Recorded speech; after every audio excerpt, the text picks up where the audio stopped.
Assalamualaikum warahmatullahi wabarakatuh. Waalaikumsalam warahmatullahi wabarakatuh. Ya, semangatnya mulai menurun. Baiklah. Langsung saja menanyakan kabarnya akhwat semua ya. Semangat ya jawabnya. Wahid, Isnin, Selasa. Apa kabar akhwat? Alhamdulillah luar biasa, tetap semangat, tetap ceria, lancar sekolah, mungkin akan masuk surga sama-sama. Allahu Akbar, Allahu Akbar, Allahu Akbar. Baiklah, di sini Ana mungkin bukan berpidato karena memang skillnya bukan di situ. Tapi mungkin di sini Ana untuk berbagi sedikit ilmu. Baiklah, langsung saja. Alhamdulillahi Rabbil Alamin. Wabihi nasta'in al-umuri dunya wad din. Wassalatu wassalamu ala ashrafil anbiya'i wal mursalin. Wa ala alihi wa sahbihi ajma'in, amma ba'd. Awalan hayya bina nashkurullah ta'ala الذي قد أعطانا نعمة وهداية الإيمان وبالخصوص نعمة الصيحة حتى نستطيع أن نجتمع في هذه المكان المبارك إن شاء الله. ثانيا صلوا ونصلي على حبيبنا نبينا محمد صلى الله عليه وسلم وقال اللهم صل على محمد وعلى آل محمد.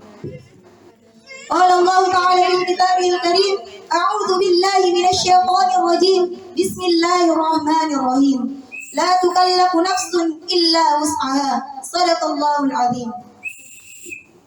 Baiklah, pada kesempatan yang mulia ini Ana akan membawakan sebuah pidato yang berjudul Kita Pasti Bisa. Tepuk tangan.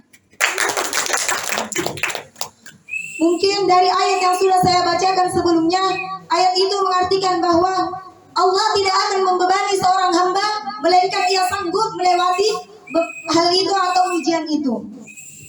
Kenapa saya mengangkat tema ini? Karena kita di sini sedang berjuang. Kita di sini sedang berjuang untuk menghafalkan Al-Qur'an. Jadi, Ana mengangkat tema ini tentang kita pasti bisa. Dan kita pasti bisa ini juga berkaitan dengan ayat yang saya bacakan tadi. Kenapa berkaitan? Karena Allah tidak mungkin menuntun kita menuju ke tempat ini jika Allah menuntun kita ke tempat ini karena Allah tahu kita sanggup. Bukan 1 bulan yang lalu, bukan 1 minggu yang lalu, bukan 1 tahun yang lalu, tetapi 5.000 tahun sebelum kita lahir, Allah sudah menentukan bahwa Sari bulan ini, tanggal ini dia akan pergi belajar menghafalkan Al-Quran di Maskanul Huffaz Batam. Jadi jangan berpikir bahwa saya di sini, saya ke sini karena bulan lalu, karena rencana saya. Tetapi itu 5.000 tahun sebelum kita lahir, Allah sudah menentukan bahwa kita akan menuju ke tempat ini untuk menjaga kitabullah. Allah telah menyebutkan bahwa kita sendiri sanggup untuk melewati ujian-ujian. Ketika kita mendapatkan ujian, lantas kita mengatakan, saya tidak bisa, saya tidak sanggup. Kita sudah mendahului Allah. Kenapa kita mendahului Allah? Karena Allah sudah menyebutkan firman-Nya langsung, menurunkan firman-Nya langsung kepada kita. Allah berkata kepada kita bahwa wahai hambaku, saya tidak akan memberikan suatu ujian melainkan kalian sanggup melewati ujian tersebut. Lantas ketika kita mengatakan kita tidak bisa, berarti kita sudah mendahului Allah. Padahal Allah sendiri sudah menurunkan ayatnya. Apakah jelas akhwat? Jelas. Kita di sini Allah tuntun kita menuju ke tempat yang mulia ini untuk menghafalkan Al-Quran. Allah menuntun kita ke tempat ini untuk menghafalkan Al-Quran. Karena kenapa Allah tahu kita Bisa. Karena Allah tahu kita Sanggup. Lantas ketika kita sampai ke tempat ini, lalu kita menghafalkan Al-Quran, kita mendapatkan ayat-ayat yang sulit, kita malas, kita sedih, kita galau. Lantas itu yang membuat kita menyerah. Padahal Allah sudah menyebutkan bahwa kita sanggup. Kenapa kita membuat dengan pikiran-pikiran negatif kita, kita mengatakan bahwa saya tidak sanggup, saya tidak bisa, saya menyerah saja di tengah jalan. Seperti dalam ayatnya, la tayasu birrauhillah. Janganlah kalian berputus asa dari rahmat Allah. Allah sudah memberikan rahmat-rahmat kepada kita. Dari sekian miliar orang, dari sekian ribu orang, Allah memilih kita untuk menghafalkan Al-Quran ini. Seperti yang sudah kita sering dengar, bahwa Al-Quran diturunkan kepada gunung-gunung, Padahal jika kita lihat saat ini gunung dengan diri kita, mungkin gunung terlihat kuat. Tapi pada hakikatnya manusia lah yang lebih kuat. Manusia Allah turunkan ke muka bumi ini untuk menjadi khilafah. Apa khilafah? Pemimpin. Jadi kita adalah makhluk yang paling sempurna yang Allah ciptakan di muka bumi ini, sehingga kita dijadikan pemimpin, dan Al-Quran diberikan kepada kita untuk kita menjaganya. Tetapi tidak semua manusia Allah berikan hidayah untuk menghafalkan Al-Quran. Jadi kita sama-sama berjuang di tempat ini. Ketika kita mendapatkan ayat-ayat yang sulit, ketika kita malas, kita putur, kita lawan malas itu, kita lawan putur itu. Karena kenapa? Karena Allah sudah menentukan kita ke tempat ini, berarti kita sanggup untuk menjalankannya. Karena kita sanggup, sehingga Allah menuntunlah kita ke tempat ini. Jadi ketika ada yang menghafalkan Al-Quran, lantas kita menangis, lantas kita bersedih, air mata itu akan menjadi saksi di akhirat. Segala apapun bentuk yang ada benda-benda di tempat ini akan menjadi saksi di akhirat bahwa dia pernah menghafalkan Al-Quran. Ketika kita menangis, air mata kita akan berbicara di akhirat. Ya Allah, dulu dia menangis karena menghafalkan Al-Quran. Bukan dia menangis karena putus dengan cowoknya.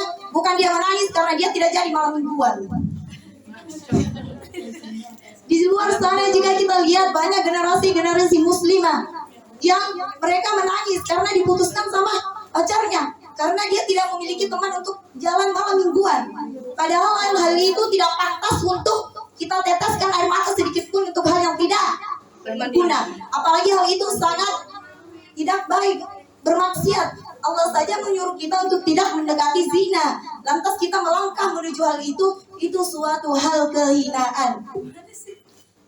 Jadi jelas ya akhwat, ketika kita mendapatkan ayat yang sulit, ketika kita ngantuk-ngantuk, ketika kita malas-malas, maka rasa itu harus kita lawan.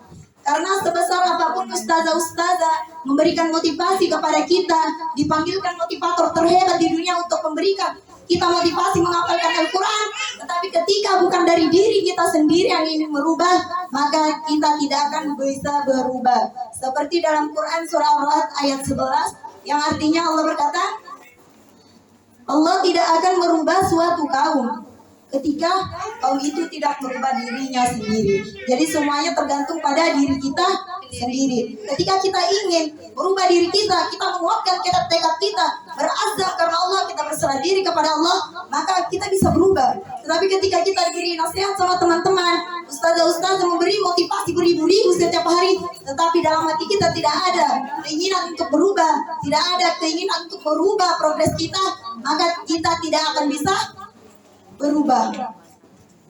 Jadi mungkin Anda di sini bukan berdiri di sini untuk berlomba, bukan berdiri di sini untuk menggurui, tetapi hanya ingin berbagi sedikit motivasi kepada antum sekalian. Karena kita di sini sama-sama menghafalkan Al-Quran, berjuang di jalannya Allah, maka saya di sini berdiri agar kita bisa mendapatkan semangat baru untuk menghafalkan Al-Quran. Jadi mungkin hanya ini yang bisa saya sampaikan. Apabila ada kekurangannya mohon dimaafkan. Al-haqqu min rabbika fala takunanna minal mumtarin. Syukran katsir. Assalamualaikum warahmatullahi wabarakatuh.